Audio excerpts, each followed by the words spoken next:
अस्सलाम वालेकुम जी, मैं हूं तरीम फातिमा और आप देख रहे हैं मेरा फेसबुक और यूट्यूब चैनल। उम्मीद करती हूँ आप सब लोग भी खैरियत से होंगे। नाज़रीन, जैसा कि आइंदा आने वाले आम इंतखाबात में चंद ही रोज़ रह गई हैं, तो इंतखाबात को लेकर पाकिस्तान की जितनी भी सियासी जमातें हैं वो उस हवाले से बयानात दे रही हैं, चाहे वो पीपल्स पार्टी वाले हों, चाहे तहरीक इंसाफ वाले हों, चाहे फिर नून लीग वाले हों।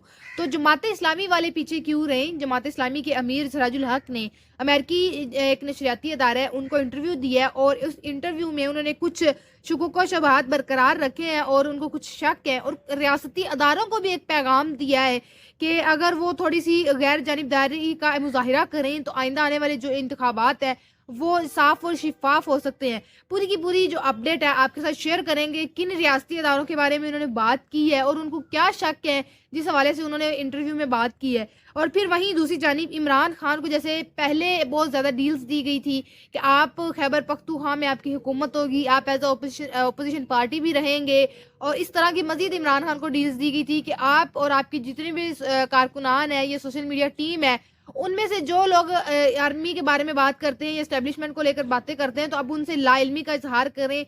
तो इस तरह की इमरान खान को डील्स दी गई थी या मुल्क से बाहर चले जाएं, जो अभी तक इमरान खान ने नहीं मानी। उसके बाद अब मजीद इमरान खान को एक डील दी गई है और वो डील क्या है, आज इमरान खान ने अपने सहाफ़ियों से गुफ्तगू गैर रस्मी गुफ्तगू की जिसमें इमरान खान ने वो डील का भी जिक्र किया है। तो वो डील आपको बताएंगे और ये भी बताएंगे क्या इमरान खान उस डील को लेकर रजामंद हुए हैं या नहीं हुए। और फिर एट दी एंड इस्लामाबाद के एहतसाब अदालत के जज मोहम्मद बशीर जो है वो एक दफ़ा फिर उन्होंने दरख्वास्त दे दी है अपनी रिटायरमेंट तक। वो फिर एक दफ़ा जो है वो छुट्टी पर जाना चाहते हैं। पहले भी एक दफ़ा उनकी जानिब से अपनी रिटायरमेंट तक छुट्टी की दरख्वास्त दी गई थी लेकिन दरख्वास्त मंजूर नहीं हुई थी। अब एक दफ़ा फिर उन्होंने दे दी है। मतलब कि ऐसा क्या वजह बन रही है, क्या प्रेशराइज उनको किया जा रहा है, क्या मसला उनको पेश आ रहा है जिसकी वजह से जब तक उनकी रिटायरमेंट नहीं होती वो रिटायरमेंट तक की छुट्टी पर जा रहे हैं। ये तीनों चीज़ों पर एक एक करके बात करेंगे। अगर अभी तक आपने हमारी वीडियो को लाइक नहीं किया तो वीडियो को लाइक भी कर लें और यूट्यूब चैनल को सब्सक्राइब भी कर लें। आपका एक लाइक हमारे लिए बहुत ज़रूरी होता है, तो लिहाजा वीडियो को लाइक भी किया करें और कमेंट सेक्शन में अपनी राय से भी हमें ज़रूर आगाह किया करें। अच्छा जी, आइंदा आने वाले आम इंतखाबात जो हैं 8 फरवरी को होने हैं, तो उससे कबल ही कौमी और सूबाई असम्बलियों से जो 5,000 से ज़ायद उम्मीदवार हैं उन्होंने अपने कागजात वापस ले लिए हैं। कौमी असम्बली की क्या रेशो है और सूबाई असम्बली की क्या रेशो है ये भी आपको बताते हैं।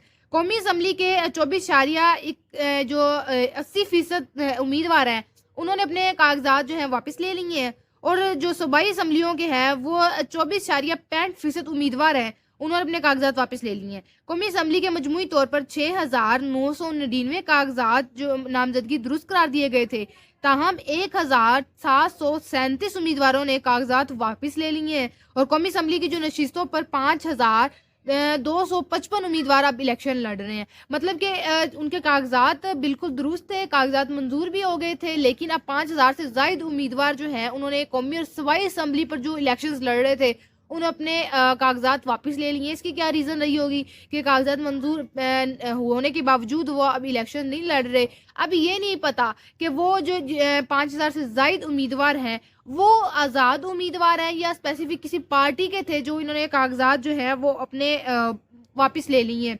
उसके बाद ये कहा जा रहा है कि सूबाई असम्बलियों के लिए 17,165 कागजात नामजदगी मुस्तरद कर दिए गए थे, दुरुस्त करार दिए गए थे।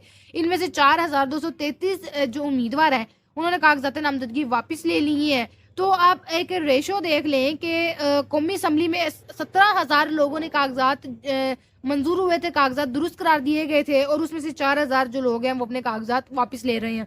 अच्छा जी, अब बात कर लेते हैं जज मोहम्मद बशीर की, जिन्होंने पहले भी एक दफ़ा अपने दरख्वास्त दी थी रिटायरमेंट तक छुट्टी की और वजह यह बताई गई थी कि उनकी तबीयत कुछ नासाज है और वो काम करने की इजाज़त उनकी तबीयत नहीं देती, इसलिए लिहाजा रिटायरमेंट तक वो छुट्टी पर जा रहे हैं। तो एक दफ़ा फिर उन्होंने रिटायरमेंट तक छुट्टी की दरख्वास्त दे दी है। जज मोहम्मद बशीर ने सेहत की खराबी की वजह से जो है काम छोड़ दिया है और कहा जा रहा है कि अब रिटायरमेंट तक वो थोड़ा सा रेस्ट करना चाहते हैं। 14 मार्च को अपनी रिटायरमेंट तक तिबी छुट्टी की दरख्वास्त की है। 14 मार्च तक मतलब उनकी काम करने की मुद्दत थी, तो अब वो 14 मार्च तक की रेस्ट पर जाना चाहते हैं। इस मकसद के लिए एहतसाब अदालत के जज इस्लामाबाद हाई कोर्ट और वजारत कानून इंसाफ को खत लिखा गया। काम की नोयत और दबाव की वजह से जज मोहम्मद बशीर को हाइपर टेंशन का सामना था। इसी बिना पर गुज़िश्ता 10 से 15 रोज़ के अंदर उन्होंने दूसरी मरतबा दरख्वास्त जमा करवाई है, गुज़िश्ता हफ्ते भी एहतसाब अदालत के जो जज हैं, जज मोहम्मद बशीर, उन्होंने दरख्वास्त जमा करवाई थी कि काम सेहत इजाज़त नहीं दे रही, हाइपर टेंशन है, जिसकी वजह से वो रिटायरमेंट तक छुट्टी पर जाना चाहते हैं। तो ऐसी हाइपर टेंशन क्या है, या उनको प्रेशराइज़ किया जा रहा है? पहले भी इमरान खान के केस की समाअत थी, केस की समाअत के दौरान उनकी तबीयत ख़राब हो गई थी। उसके बाद से फिर उन्होंने दरख्वास्त लिखी और दरख्वास्त में यही था कि रिटायरमेंट तक छुट्टी पर जाना चाहते हैं। ज़रा आप ये एक बात नोट करें कि इमरान खान के केस के वक्त उनकी तबीयत ख़राब हुई, उसके बाद उसी जज ने, जज मोहम्मद बशीर ने, इमरान खान के केस का फैसला करना था। दैन उन्होंने रिटायरमेंट तक अपनी छुट्टी ले ली है कि ना इमरान खान के केस पर समाअत करनी पड़ेगी, ना कोई फैसला सुनाना पड़ेगा। कुछ इस तरह का प्रेशराइज किया जा रहा है कि उनको हाइपर टेंशन होगी और तबीयत उनकी ख़राब हो गई है। देखते हैं कि अब उनकी जो 24 जनवरी से 14 मार्च तक उन्होंने छुट्टी ली है, वो मंजूर होती है या नहीं होती, और वो रिटायरमेंट तक छुट्टी पर जाते हैं या नहीं जाते। फिर वहीं दूसरी जानिब जो इमरान खान को डील्स दी जा रही हैं, पहले भी इमरान खान को जिस तरह डील्स दी गई, मैंने आपको पहले बताया कि इमरान खान को ओपोजिशन में रहने की डील्स दी जा रही थी, और ये कहा जा रहा था कि आप एज ओपोजिशन पार्टी तो रहेंगे लेकिन आपकी हुकूमत वफाक में नहीं होगी। तो अब इमरान खान ने बताया कि इमरान खान को कहा गया है कि 3 साल तक खामोश बैठने की जो है वो डील दी गई इमरान खान को, कि 3 साल तक आप खामोश बैठें, जितने आपके केसेस हैं खत्म कर दिए जाएंगे। खामोशी से बनी गाला में बैठने के बदले रिहा और मुकदमे से बरी करने की पेशकश की गई है। इस पैगाम से एस्टेब्लिशमेंट की शराइत सामने आ गई है कि बारियां बारियां खेलो, कहा गया बारी बाद में देंगे, पहले तुम अच्छे बंदे बनकर दिखाओ। बाजवा जो जनरल बाजवा उन्होंने शाह महमूद कुरैशी को भी कहा, मैंने कहा इसमें मुल्क का फायदा है तो पीछे हट जाऊंगा, अगर ताकत के जोर पर पीछे करना चाहते हो तो पीछे कभी नहीं हटूंगा। कानून सबसे बड़ा है। इमरान खान और उनकी अहलिया जो बुशरा बीबी है, इद्दत में निकाह के केस में के उनकी समाअत थी केस में, तो वहाँ पर उन्होंने सहाफ़ियों से गैर रस्मी गुफ्तगू की, और जो उन्होंने मजीद कहा कि मुस्तकिम जमहूरियत के बगैर किसी मुल्क की मईशत ऊपर नहीं जाती, जिस तरह के ये इलेक्शन करवाना चाह रहे हैं मुल्क की मईशत तबाह हो जाएगी। आर्मी चीफ से मुतालबा करता हूँ इस मुल्क के 25 करोड़ आवाम के बारे में सोचें, ये मुल्क के मुस्तकबिल की बात है, वरना तारीख आपको माफ़ नहीं करेगी। ये बात उन्होंने की है इमरान खान ने कि जिस तरह ये इलेक्शंस करवाए जा रहे हैं, आवाम को भी पता है कि जो आइंदा आने वाले आम इंतखाबात हैं इसमें पहले ही सब कुछ हो चुका है, पहले ही नताइज लिख दिए जा चुके हैं। एक ही पार्टी को पहले से बता दिया गया है कि वो उस पार्टी से एक जो उनके कायद है उन्होंने वज़ीर आज़म बनना है, लेकिन इतना सब कुछ पैसा लगाकर, आवाम का पैसा लगाकर फ़ायदा क्या कि आप एक नोटिफिकेशन जो है वो रिलीज़ करें और बता दें कि हमने इस पार्टी को लीड करार दे दी है और ये पार्टी अब आइंदा आने वाले 5 जो साल है मुल्क की भागदौड़ संभालेंगे।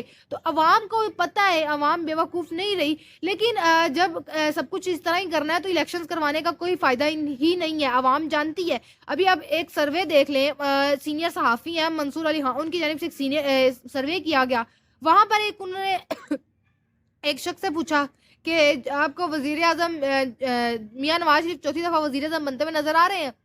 उस शख्स ने जवाब दिया, बनते हुए नजर क्या आ रहे हैं, वो वजीर आजम बन चुके हैं।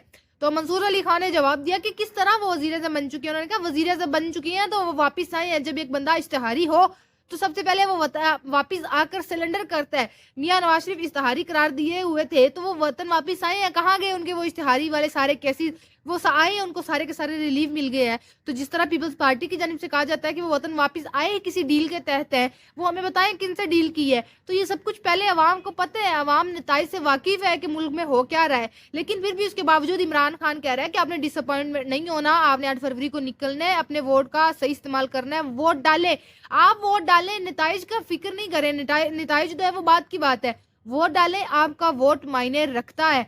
तो 25 करोड़ आवाम की जो मर्जी है उसको एक साइड पे रखा जा रहा है और एक तरफ एक पार्टी को अपनी मर्जी से चलाया जा रहा है। ये सब कुछ है। आइंदा आने वाले आम इंतखाबात की फिर कोई वैल्यू नहीं है कि अगर 25 करोड़ आवाम जो चाहती है वो नहीं है और अपनी मर्जी से सब कुछ किया जा रहा है।